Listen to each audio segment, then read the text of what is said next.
What I did know is that we needed to say in plain language what we heard from students. And I have said that many, many, many times. Students don't do optional, but I don't say it because it's what I thought. I say it because it is what we heard from students over and over and over again. And it was an interesting learning experience for us. It went something like this. Students in focus groups, we would learn from the survey, for example, that academic planning and goal setting was perhaps the most important service that colleges provide for their students.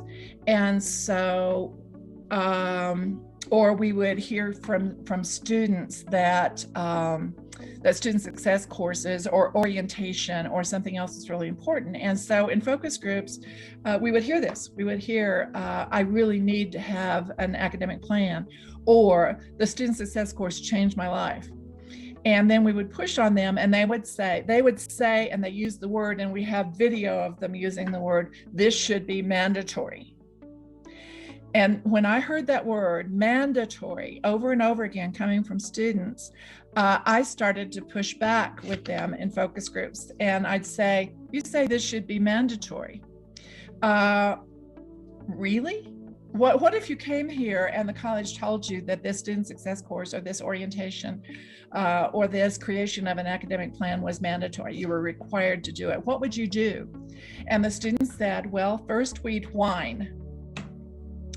I said, okay, you'd whine first, and then what would you do? Well, then we'd do it. Why would you do it? Because you said we had to.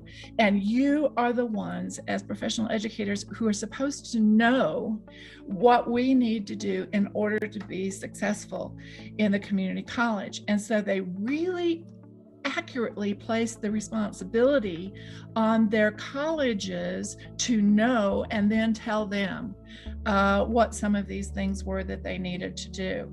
And so I'll tell you a story about a national conference where I was a participant at one time. 2,000 people in a ballroom on a Saturday morning for a closing plenary. And the plenary was a colleague of ours doing a focus group live with a group of students on stage. And so I was sitting at the very back of the ballroom, and the last table you could sit in, and I was really interested in watching this. First of all, he chose students for the focus group that I wouldn't have chosen. They were all members of student government. And so they were already a special case. And they were great. They were all guys. They were all wearing suits on a Saturday morning in a hotel ballroom. And so he began and ran a wonderful focus group. And as students are, they were terrific. But then there was the audience Q&A, and a woman over a little ways from me, about 30 yards away, stood up and said, there's a woman going around America who says that students don't do optional. What do you think about that?